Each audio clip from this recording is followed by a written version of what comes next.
Once upon a time, in the very center of an African village, nestled beneath the shade of ancient mahogany trees, lived a young woman named Tamuco. Tamuco had an alluring and vivacious beauty that captivated and bewitched the hearts of all who beheld her. Her spirit exuded an irresistible charm, but little did she know that her life journey would lead her down a path of forbidden love and unimaginable difficulties. In that same village lived Kofi and Mutanga. Kofi was a skilled hunter with a strong physique and a gentle nature. This virtue of his drew Tamuco closer to him, and they were in love with each other. Mutanga, on the other hand, was a traveling musician whose melodies carried the essence of distant lands. Each time Mutanga sang his melodies, Tamuco would find herself falling in love with him, and he was already in love with her. Tamuco found herself in love with both Kofi and Mutanga. The love she felt for each was unique and profound. She could not bear the thought of choosing between them when each of them proposed to her differently.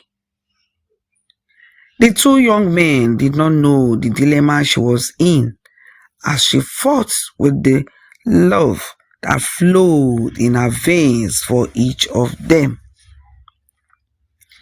Tamuco decided on something, and that was what she was going to do. She would marry both of them without their knowing it.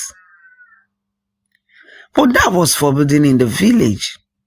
It was against the village customs, and so the tradition forbade such unions.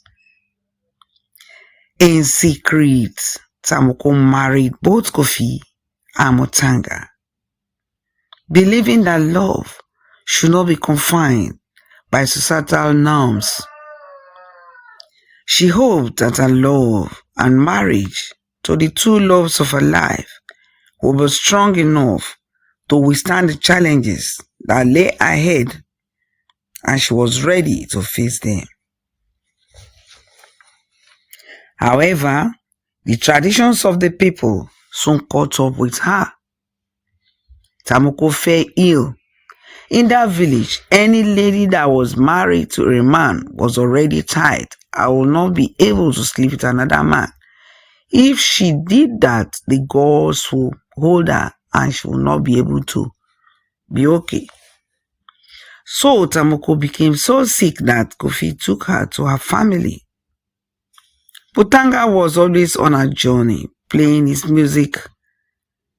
When he returned home, he found another man taking care of his wife. "Who are you?" he asked, almost pushing Kofi off. "Why are you here? Get out. Tamuco is my wife," he cried. "Your wife?" Kofi backed in surprise. "No way can that be, because Tamuco is my wife." It became evident that Tamuco was married. To the two men. They were both shocked as they realized it. The love they each had for Tamuco was very strong, and they fought over her. Tamuco, struck by the wrath of the gods of the land and unable to talk anymore, was too ill to speak. She lay there in pains, watching the loves of her life fight over her, each determining to have claims over her. However, word of her sacrilegious acts soon spread throughout the village, casting a dark shadow over everything that was happening. The forbidden news reached the elders, who were bound by the strict codes of tradition. They convened a council to address the sacrilegious act committed by the young woman, determined to restore order and protect the village customs. Tamuco, in a state of ill health, was brought before the village elders, and there she was questioned as to the reason why she did such an act. They were stern and resolute. They asked her to choose between Kofi and Mutanga.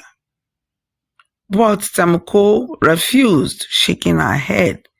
She could not talk, but she gave them the impression that she would rather die than get separated from any of them. The areas were torn.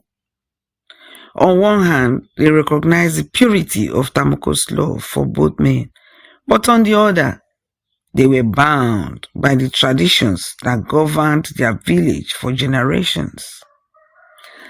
After much deliberation, a decision was reached. One of the two men, either Kofi or Mutanga, had to let go, since Tamuco was not ready to leave any of them. One of the two men, either Kofi or Mutanga, had to let go. So they spoke to both men, but Kofi said he would rather die with Tamuco. But Mutanga, on the other hand, felt differently. Their love for her was so strong and genuine, but it was a sacrilege against the land. One had to let go, otherwise Tamuco would die. The gods would take her. Mutanga saw that, and when he saw that Kofi was not ready to let go, he made up his mind. He would not stand there and watch the love of his life, Tamuco, die and leave this world. He would rather leave her and watch her from a distance live a successful life. And so he made up his mind not to allow his beloved Tamuco to die. He packed his belongings and left the village after divorcing her without her knowing. He never returned to the village again.